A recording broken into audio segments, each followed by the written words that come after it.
Investigation చేస్తే మనకి ఒక షాకింగ్ ఫ్యాక్ట్స్ మనకు రివీల్ అయింది. సో దాంట్లో ఇన్వెస్టిగేషన్ ప్రకారంగా ఈ డిసీజ్ అమ్మాయికి ఫాదర్ పేరు కొప్పల కుమార్ స్వామి. అతనికి 2 మ్యారేజెస్ అయింది. దాంట్లో సెకండ్ మ్యారేజ్ నుంచి కవిత ఈజ్ ద వైఫ్. అమ్మాయి నుంచి 2 డాటర్స్ అయింది. దాంట్లో ఒక అమ్మాయి పేరు Varshini, who is a deceased person, and second Hansika. So last 5 years నుంచి ఈ డిసీజ్ అమ్మాయికి ఫాదర్ కి పారాలిసిస్ ఉంది. సో అతను బెడ్ రిడన్ లో ఉన్నాడు.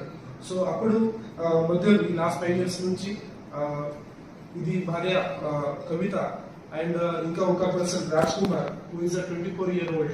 అతను మధ్యలో ఇది సంబంధం స్టార్ట్ అయింది. సో ఆ ప్రకారంగా ఇద్దరి మధ్యలో ఇది స్టార్ట్ అయిన తర్వాత ఫ్యామిలీ మెంబర్స్ నుంచి దాంట్లో అపోజిషన్ చేయడం జరిగింది.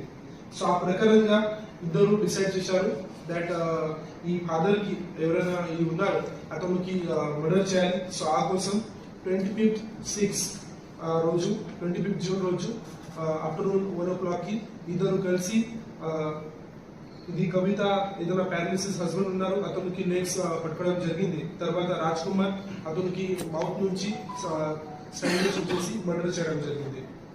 అప్పుడు మాత్రమే ఇది ఇద్దరు అందరికి చెప్పారు దట్ బికాస్ ఆఫ్ పారాలిసిస్ ఏదైనా హార్ట్ అటాక్ వచ్చి నేచురల్ డెత్ అయింది. ఆ ప్రకారంగా చెప్పడం జరిగింది. సో అప్పుడు పోలీసులో ఇది కేసు రిజిస్టర్ కాలేదు, పోలీస్ దగ్గర మ్యాటర్ రాలేదు.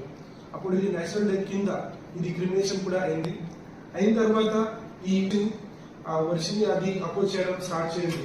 అప్పుడు మళ్ళీ ఇద్దరు డిసైడ్ చేశారు ఈ వర్షిని ఉంటే మనకి ఇంకా ప్రాబ్లం అవుతుంది. సో ఆ కోసం ఇద్దరు డిసైడ్ చేసి అమ్మాయికి కూడా స్ట్రాంగులేషన్ చేసి ఈ చిట్యాలలో ఒడితల విలేజ్ లో అక్కడ ఇది మర్డర్ చేయడం జరిగింది.